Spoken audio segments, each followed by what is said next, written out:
And so this computing model starts with training. And each one of these computing steps has very important implications to the future of computing. In the case of training, billions of trillions of operations will be required to train the network. Billions of trillions of operations. If you just do the math, this is why deep learning requires supercomputers. In the case of inferencing, when I say 谁的牛肉面最好吃? That question, I would like to know the answer as soon as possible.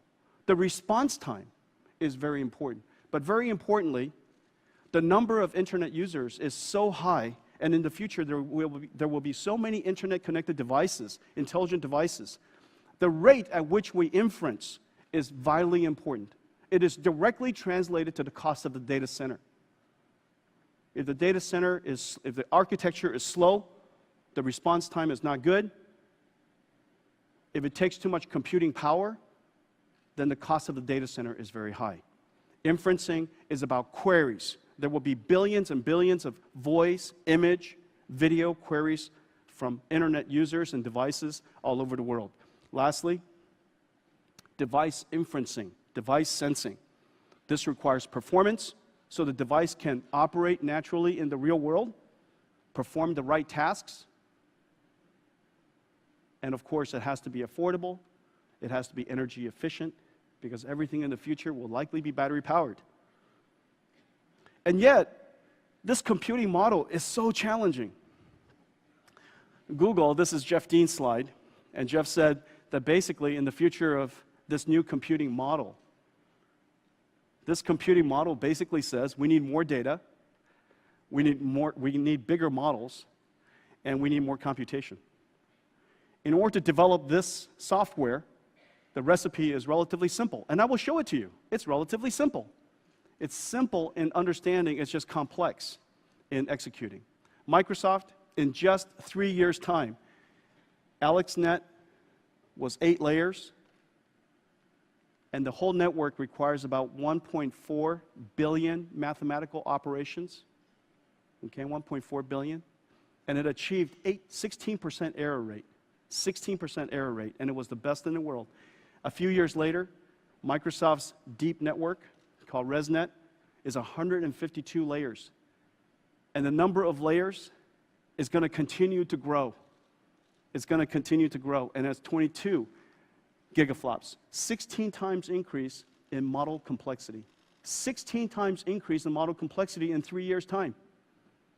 There are no computer industry problems that have increased 16 times in 3 years. 16 times in 3 years. That's for images. In just 1 year, voice recognition at Baidu has increased by a factor of 10 times. In just 1 year. And so the question is this: how is Moore's Law going to keep up with this? And we have barely just begun. Artificial intelligence has barely just begun.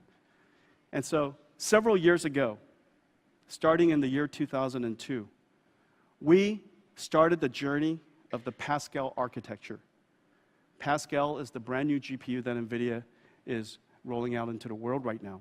And there were several objectives for Pascal. The most important objective is we would like to find a way to bring an extraordinary step up in computation capability for our GPUs.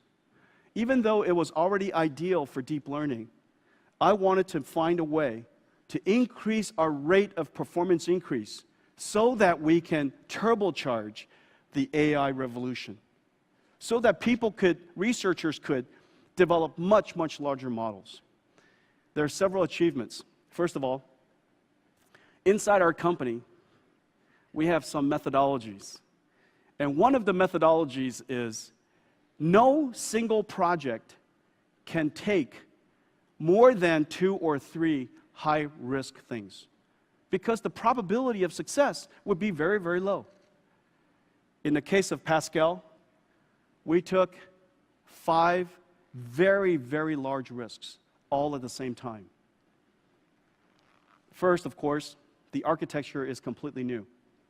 It is the first GPU that has been optimized for deep learning. Second, it's our first application, first use of TSMC's 16-nanometer FinFET, and it turned out fantastic.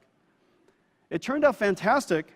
It was risky because Pascal is the world's largest chip. It is really, really big. It is the world's largest chip. 10,000 man-years over 3 years worked on Pascal. No computers in the modern day has achieved this level of complexity and had this many people working on it. 3,000 NVIDIA engineers worked on it for 3 years. 10,000 man-years. TSMC's 16-nanometer FinFET, TSMC's 3D packaging, CoWoS, and of course, we introduced a new interconnect called NVLink that connects all of the processors together so that not only do we have one very complex processor, we actually have the ability now to connect many GPUs together into one massive brain. The highest speed interconnect the world's ever done, and of course, new breakthroughs in deep learning algorithms. We also partnered with Quanta to develop the world's first computer of its kind. The architecture of DGX-1 is like nothing that the world's ever made. The processor is different, the interconnect inside is different, the server design is different, the server system software is different, the algorithms on top of that is different, and how we will deploy the software to the customers are different. The framework it runs is different. Everything is different. We call that machine an AI supercomputer, and DGX-1 is the first of its kind. In combination, we increased performance of computing by over 65 times in just a few years. It is just enough to hang on because our researchers want so much more. They want so much more. AI computing is really the ultimate challenge. The software we run is completely different, whereas in the PC industry, you run Windows, you run Office, you run Excel. In AI, you run a bunch of things you've never heard of. Torch and Theano and Caffe and Chainer and MXNet, and these are brand new applications, brand new algorithms, and they're designed for AI.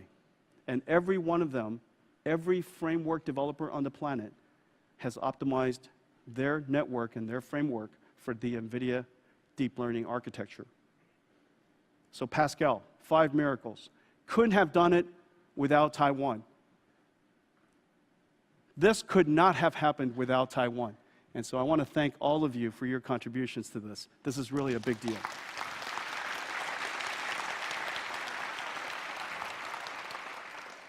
This is really a poster child of our collective achievements, and it's really something else.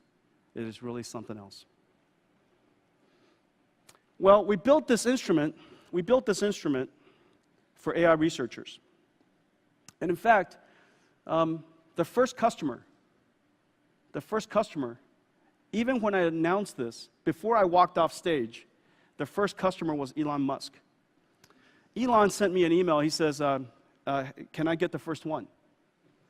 And for the researchers at OpenAI. OpenAI, as you know, is an open science, open research institute that is designed to proliferate and advance AI so that it can be available to everyone. One of the most important parts of this technology is democracy.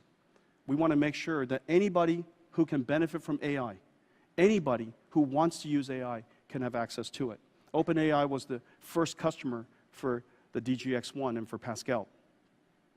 Shortly after that, we delivered DGX-1s to the most important researchers in the world for AI.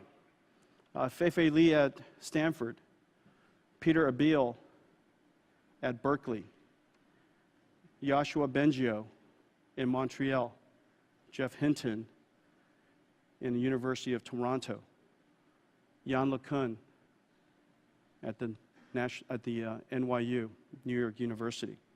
We delivered the most important instrument of AI to the most important researchers of AI in the world. And today, I want to announce that here in Taiwan, we're going to present the National Taiwan University, the leading research institute for AI here in Taiwan, with a serious instrument for deep learning, a serious instrument for AI, so that they can advance their artificial intelligence research.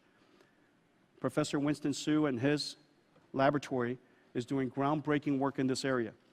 It is vitally important. It is just vitally important that as a country, we continue to advance the most important direction for the future of computing, artificial intelligence. And I'm super, super proud to deliver something that was made here in Taiwan to advance the research of computer science here in Taiwan. Let's give the NTU, a National Taiwan University, a round of applause.